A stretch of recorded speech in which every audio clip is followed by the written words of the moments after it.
주를 원하거든 내 맘속에 주 영접하며 내 맘의 평안을 원하거든 내 구주를 영접하라. 의심을 다 버리고 구주를 영접하라. 만문 다 열어놓고 내 구주를 영접하라. 즐거운 찬송을 하려거든 내 맘속에 주 영접하며 평안한 복지에 가려거든 내 구주를 영접하라. 의심을 다 버리고 구주를 영접하라. 만문 다 열어놓고 내 구주를 영접하라.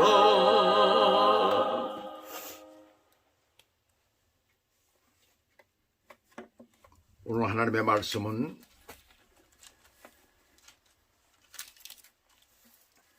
창세기 17장 15절에서부터 27절까지 내용입니다.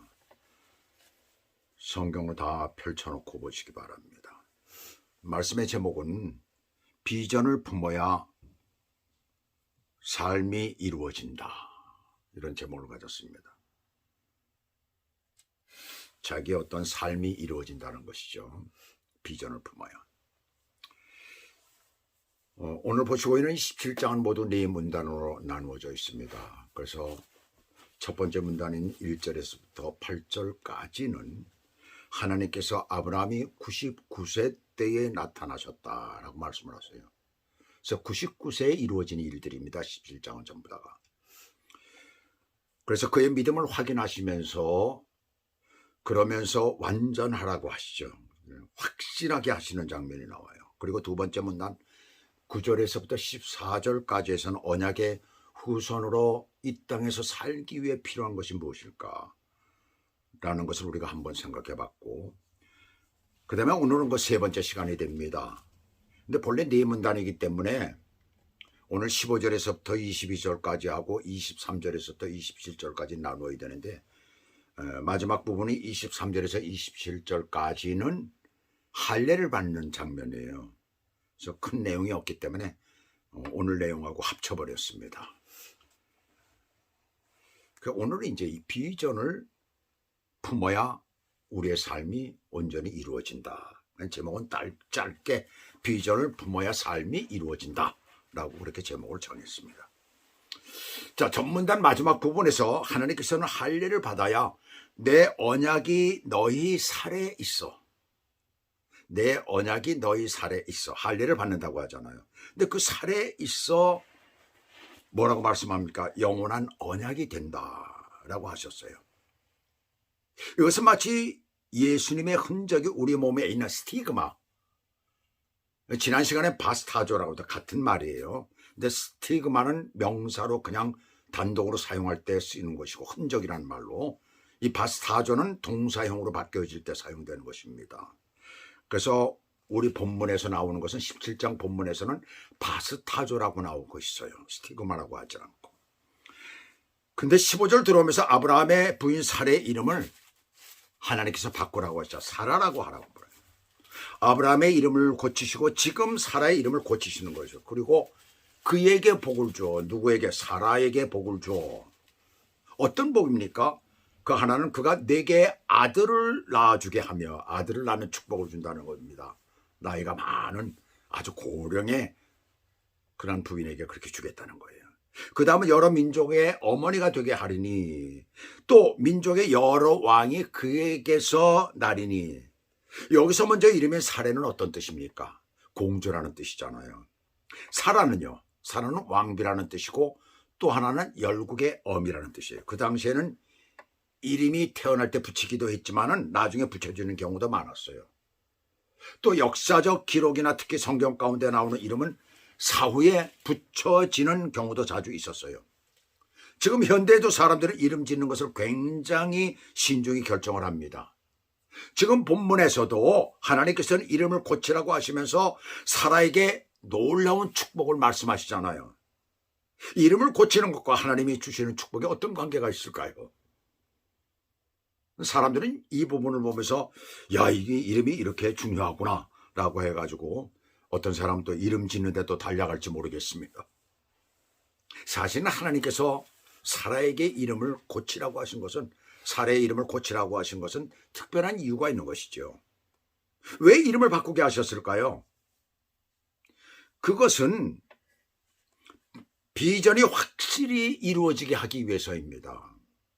아브라함의 비전이 무엇입니까? 하나님이 주신 언약이지요.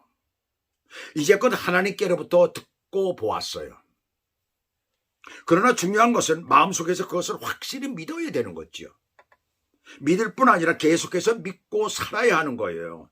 마치 오늘 우리 그리스도인들에게 중요한 것이 믿음의 확신인 것처럼 말입니다. 믿음의 확신이 있어야 예수 그리스도께서 우리 안에 계시고 함께 하시는 것이잖아요. 그래야 믿음의 생활도 계속되어지는 것입니다. 믿음의 확신이 있어야 성령께서 우리 안에 들어오시고 우리와 함께 동행하시는 것입니다. 요한복음 10장 10절에서 보시게 되면 예수님께서 이렇게 말씀하십니다. 도둑이 오는 것은 도둑질하고 죽이고 멸망시키는 것뿐이요, 내가 온 것은 양으로 생명을 얻게 하고 더 풍성히 얻게 하려 하는 것이라 라고 했어요. 근데 여기서 중요한 단어가 나와요. 더 풍성히 얻게 하려는 것이라 그랬어요. 풍성히 얻게 하려는 것은 뭐예요? 살아가면서 풍성하게 살게 하기 위한 것이라는 거예요.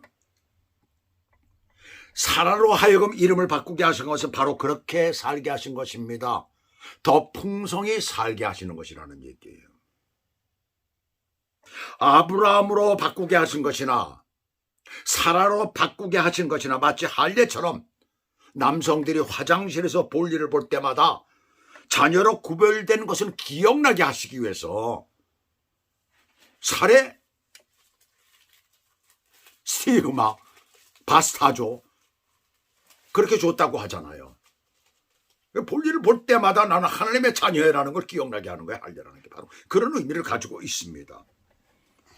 그런데 이름을 바꾼다면 어떤 일이 있습니까? 누군가 나를 부를 때마다 기억나게 되는 것 아니에요.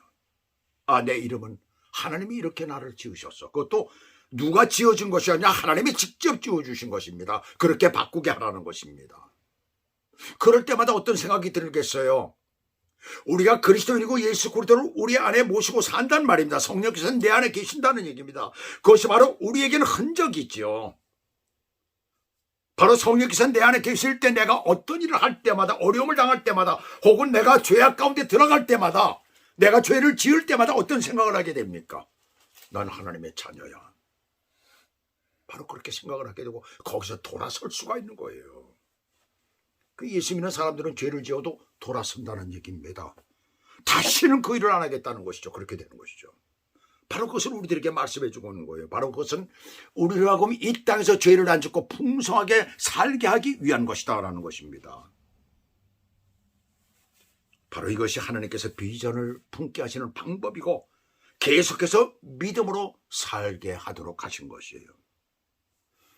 자, 보세요. 16절을 보시면 하나님께서 사라로 바꾸라고 하신 뒤에 90세가 되는 여인에게 아들을 낳게 하며 그에게 복을 주어 여러 민족의 어머니가 되게 하며 민족의 여러 왕이 그에게서 나리라고 말씀을 하시죠. 그러니까 이 말을 듣던 아브라함이 여기 본문에 보시면 엎드려 웃으며라고 하죠.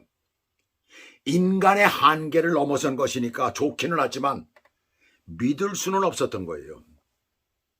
나이도 나이지만 이미 아이를 낳을 수 있는 그런 경수가 끊어진 지 굉장히 오래된 것입니다. 그래서 어떻게 합니까? 17절 보시면 두 가지의 감정이 그대로 노출이 됩니다. 아브라함의 두 가지의 감정이. 그 하나는 너무 좋아하는 감정이에요. 엎드려 웃으며 인간의 생리적 현상, 한계를 뛰어넘은 것이기에 그대로 엎드려 경배하며 웃고 말았어요. 여기서 경배한다는 말, 그대로 엎드린다는 말은 원어상으로 보면 폭삭 뭐가 돌덩이가 떨어지시듯 그 폭삭 떨어진다는 그런 의미입니다. 그럼 그 자리에서 납죽 엎드려 버리고 만 거예요. 왜 그랬을까요? 너무나 엄청났기 때문에, 자기로서는 너무나 엄청나게.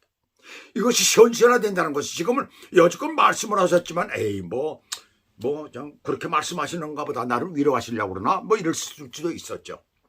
그러나 지금은 그것이 현실화되고 있는 거예요.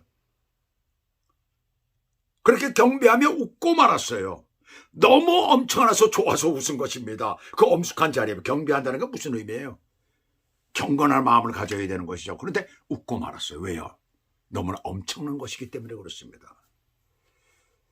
어쩔 수 없이 하갈에게서 아이를 얻었지만 늘 아브라함의 마음속엔 뭐가 있었겠어요? 아쉬움이 있었습니다. 하갈이 누구입니까? 여정이죠. 자기 부인의 여정이에요. 어쩔 수 없이 아이를 얻었으면 또 거기에다 애굽 여인이에요. 왜 아쉬움이 없었겠습니까? 그런데 아이를 주시겠다니, 이것도 실제적으로 지금 완전하게 말이죠. 바로 1년 전에 그렇게 말씀을 하시는 거 아니에요. 그런데 마음속으로는 기쁨과 다른 이성이 작용을 합니다. 에이, 그게 말이 되나?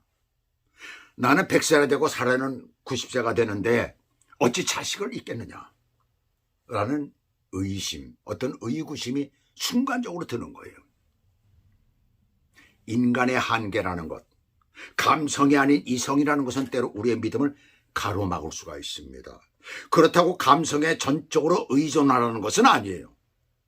그런 것들, 이성이나 지성이나 현대의 과학이라는 것들이 우리의 믿음이나 생활을, 신앙생활을 가로막을 때가 있다는 것을 여러분들 기억하시기 바랍니다. 요즘에 그 이성이나 그 어떤 지성이나 어떤 현대 과학을 가지고 우리의 믿음을 방해하는 경우가 얼마나 많은지 모릅니다. 유튜브를 통해서 이렇게 설교를 들어보면 그런 사람들이 얼마나 많은지 몰라요. 참 기가 막힐 일이죠. 영적인 생활에 있어서 그런 어떤 지적인 것이고 어떤 현대 과학이 동원된다는 것은 참 기가 막힌 일입니다. 아브라함은 이후에 말씀하신 대로 아들을 낳았을 뿐만 아니라 후초를 통해서 더 많은 아이를 낳았던 거예요. 사라가 경수가 끊어져 임신 불가능한 것이나 100세가 넘은 아브라함 같은 인생이라도 하나님 앞에서는 불가능이 없다라는 것을 오늘 우리에게 말씀하고 있는 것입니다. 여러분들 이 사실을 믿으십니까? 믿는 자에게 복이 있을 것입니다. 놀라운 하나님의 능력이에요. 그래서 자신의 어떤 인간적인 생각이 드는 아브라함은 잉태 불가능한 사라를 통하여 다른 자식을 주시는 것보다는 자신의 첫 번째 아들 이스마엘이 계속 하나님 앞에 있었으면 좋겠습니다 라고 말씀을 드리죠. 그랬더니 하나님께서 아니라 라고 단호하게 말씀하십니다. 이 아니라는 말은 아발이라는 말이에요. 히브리어로 아발. 아발이라는 말은 참으로라는 그런 뜻을 가지고 있습니다. 참으로 아니라는 것이에요. 절대적으로 아니라는, 부정을 얘기를 하고 있는 거예요. 아주 단호하게 말씀하시죠. 그러시면서 하나님께서는 내 아내 사라가 아들을 낳으니 그 이름을 이삭이라 하라 라고 말씀하래요. 하갈에게 이름을 주셨던 것과 마찬가지로 아브라함에게 사라에게서 태어날 아기의 이름을 주십니다. 근데 여기서 이름을 주시는 분이나 이름을 받는 사람도 다르다는 것을 발견하게 되죠. 저 보세요. 하갈은 직접 받아요. 보니까 하갈은 누가 와서 받습니까? 여호와의 사자라고 그랬어요. 하나님의 사자가 와서 줍니다. 근데 아브라함에게는, 사라에게는 사라가 직접 받는 게 아니라 아브라함이 받아요. 아브라함이 받는데 누가 와요? 하나님께서 직접 오신 거예요. 성경을 자세히 보세요. 그렇죠. 그렇다고 하나님의 말씀이 다르다는 말이 아닙니다. 다 똑같다는 말이죠. 똑같다는 말이지만 여기에 무슨 차이가 있을까? 비중의 차이가 있다는 얘기입니다. 비중의 차이. 여기서 또 하나 말씀하는 게 있어요. 사라는 아브라함이 하나님께서 선택하시고 그에게 언약을 주신 것처럼 사라도 같다는 얘기입니다. 그것을 여기서 말씀하고, 이게 부부의 중요성을 얘기해서 말씀하고 있어요. 한 번 결혼할 때 하나님께로부터 받을 때 그 아브라함이 직접 주님 앞에 받았지만, 그러나 그때 사라가 그 자리에 없어서도 사라도 같은 그런 언약의 바로 직접 그것을 받은 사람이다라는 것을 여기서 알 수가 있습니다. 그러니 여기서 이상의 뜻은 무슨 뜻이에요? 웃음, 기쁨이라는 뜻이잖아요. 이 아브라함 부부에게는 말할 수 없는 기쁨이에요. 이 부부에게 세상에 어떻게 이런 일이 일어날 수 있어요? 그 아들 이삭과 언약을 세우겠다고 하시고 또 그의 후손에게 영원한 언약이 되리라고 하십니다. 여기서 이스마엘에게는 영원한이라는 단어가 없습니다. 성경 자세히 보세요. 없어요. 근데 이삭에게만은 영원한이라는 거예요. 이것이 바로 영적인 세계와 육적인 세계에 갈라지는 것입니다. 하나님을 온전히 믿는 자와 믿지 않는 자가 갈라지는 것이에요. 근데 20절을 보시면 이스마엘에 대하여는 내가 내 말을 들었나니 라고 하시면서 생육하고 번성하는 복과 그를 큰 나라가 되게 하겠다고 하십니다. 아브라함의 자식에 대한 깊은 정을 아시고 그를 축복하시는 장면이에요. 하나님의 약속대로 이스마엘의 후예는 그 이후 유목민으로 살았을 뿐만 아니라 이스마엘의 후손 가운데서 마호멧이라는 사람이 나타나서 알라신을 만들고 이슬람교가 되어버린 것입니다. 이슬람이라는 뜻은 뭐예요? 알라에게 복종하는 자라는 그런 말이에요. 알라. 그럼 누가 만든 거예요? 마호멧이라는 선지자가 610년경에 만든 겁니다. AD 610년경에 만든 겁니다. 무슬림이란 말은 뭐예요? 이슬람교를 믿는 자들을 갖다 무슬람이라고 그러죠. 그들은 삼위일체를 부정합니다. 그리고 예수 그리스도께서 이 땅에 오셔서 하나님의 아들이 이 땅에 오신 것을 부정합니다. 절대로 그렇게 될 수가 없다는 것이죠. 그러니까 삼위일체를 부정하는 거예요.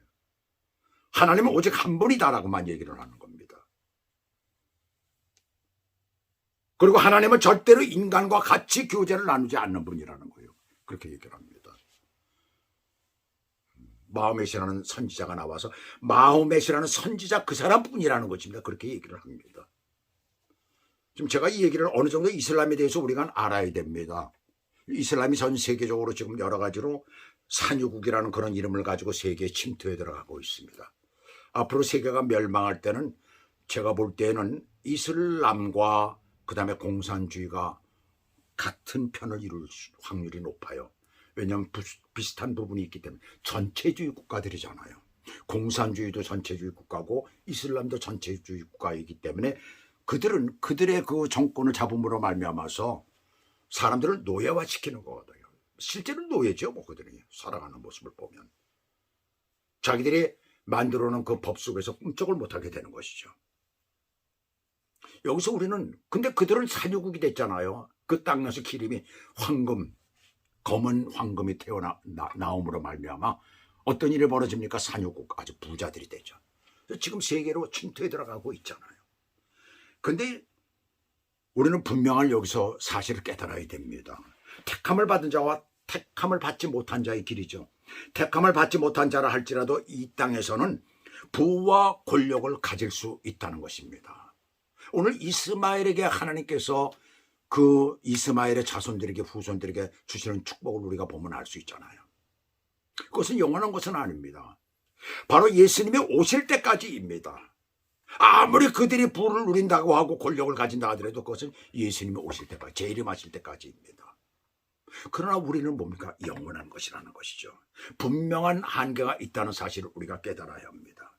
이 세상의 모든 것은 주님이 이 땅에 다시 오실 때까지입니다.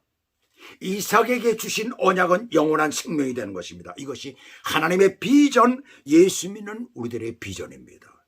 생명을, 영생을 그들에게 주노니 영원히 멸망치 아니할 터요라고 예수님께서 말씀하시잖아요. 이 땅에서 예수님을 영접한 순간부터 우리가 누리게 되는 것들이에요. 그래서 하나님께서 21절을 오늘 보시게 되면 내 언약은 내가 내년 이 시기에 살아가 내게 낳을 이삭과 세우리라. 재밌어요. 하나님께서 언약을 아브라함과 맺으시지만 세우시는 것은 누구에게입니까? 이삭에게서부터 세운다는 겁니다. 이삭에게서. 그래서 이삭을 언약의 자손으로 세우시는 거예요. 거기서부터 세우시는 거예요. 빌딩. 빌딩을 건축한다는 얘기입니다. 거기서부터. 그래서 그 자손 야곱으로 또 야곱의 후손들 이렇게 해가지고 쭉 내려가다 예수 그리스도까지 가잖아요. 그러면서 이 땅의 구원의 귀한 역사가 이루어졌던 것입니다. 23절부터 마지막 할례까지 같이 읽어보겠습니다. 이에 아브라함이 하나님이 자기에게 말씀하신 대로 이날에 그 아들 이스마엘과 집에서 태어난 모든 자와 돈으로 산 모든 자 곧 아브라함의 집 사람 중 모든 남자를 데려다가 그 포피를 베었으니 아브라함이 그의 포피를 벤 때는 99세였고 그의 아들 이스마엘이 그의 포피를 벤 때는 13세였더라. 그날에 아브라함과 그 아들 이스마엘이 할례를 받았고 그 집의 모든 남자 곧 집에서 태어난 자와 돈으로 이방 사람에게서 사온 자가 다 그와 함께 할례를 받았더라.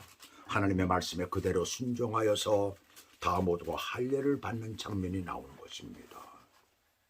하나님의 언약이 거기에 있기 때문에 마치 예수 그리스도가 우리 안에 계셔서 예수 그리스도의 영이신 성령님께서 우리 안에 계셔서 오늘도 우리를 주장하는 것처럼, 그래서 우리가 성령이 우리 안에 계시기 때문에 절대로 우리의 생이 믿음이 변치 않고 계속되어지는 것처럼 우리 예수님과 함께 가고 또 하나님의 자녀로서 우리가 아들로서 그렇게 살아가는 것처럼 그 삶이 여기에도 시작된다라는 것을 우리가 알 수가 있습니다.